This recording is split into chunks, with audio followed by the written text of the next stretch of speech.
Segundo livro dos Reis, capítulo 13. O reinado de Jeoacás de Israel. No ano 23 do reinado de Joás, filho de Acasias, em Judá, Jeoacás, filho de Jeú, se tornou rei de Israel e governou 17 anos em Samaria. Jeoacás fez coisas erradas, que não agradam a Deus o Senhor, e cometeu aqueles mesmos pecados que Jeroboão, filho de Nebate, havia feito o povo de Israel cometer no passado. Ele nunca se afastou dos seus maus caminhos. Por isso o Senhor ficou irado com Israel e deixou que o rei Hazael da Síria e o seu filho Ben-Hadad vencessem os israelitas muitas e muitas vezes. Então Jeoacás orou a Deus o Senhor e ele respondeu à sua oração, pois viu como o rei da Síria fazia o povo de Israel sofrer. O Senhor mandou um líder que livrou os israelitas dos sírios, e assim eles viveram em paz como antes.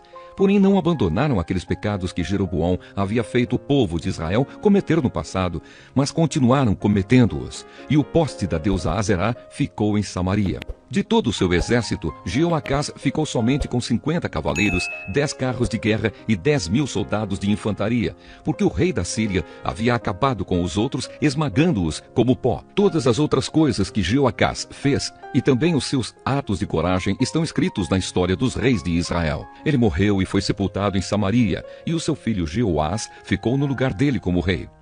O reinado de Jeoás de Israel.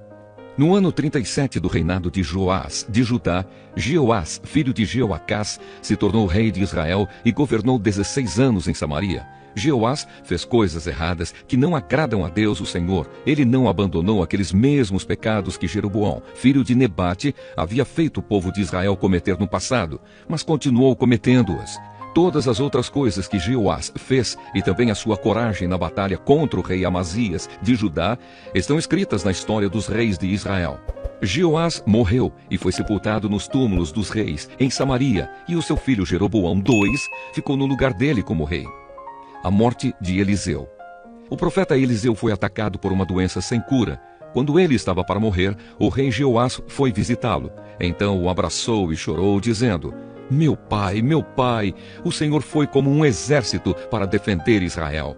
Então Eliseu disse: pegue um arco e algumas flechas. Jeoás pegou o arco e as flechas, e Eliseu lhe disse que se preparasse para atirar. E o rei fez o que ele mandava. Aí Eliseu pôs as mãos por cima das mãos do rei e disse: abra a janela que dá para o lado da Síria. O rei abriu. Então Eliseu mandou: atire a flecha. Assim que o rei atirou, Eliseu disse: o Senhor é a flecha do Senhor Deus. É por meio do Senhor que Deus vai conseguir a vitória contra a Síria. O Senhor lutará contra os sírios em Afeca até vencê-los. Depois Eliseu disse a Jeoás que pegasse as outras flechas e batesse no chão com elas. O rei bateu 3 vezes no chão e parou. Eliseu ficou zangado com isso e disse: o Senhor devia ter batido 5 ou 6 vezes, e assim venceria completamente os sírios. Mas agora vai vencê-los só 3 vezes. Então Eliseu morreu e foi sepultado. Todos os anos bandos de moabitas costumavam invadir a terra de Israel. Certa vez, alguns israelitas que estavam fazendo um sepultamento viram um desses bandos. Então, os israelitas jogaram o defunto na sepultura de Eliseu e fugiram. Assim que o corpo tocou nos ossos de Eliseu, o homem ficou vivo de novo e se levantou. Guerra entre Israel e a Síria.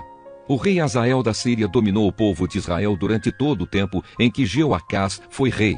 Mas o Senhor Deus foi bondoso com os israelitas. Ele não deixou que fossem destruídos, mas ajudou-os por causa da aliança que havia feito com Abraão, com Isaque e com Jacó.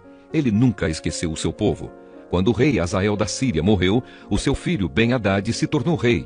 O rei Jeoás de Israel derrotou Ben-Hadad 3 vezes e reconquistou as cidades que haviam sido tomadas por Ben-Hadad durante o reinado de Jeoacás, o pai de Jeoás.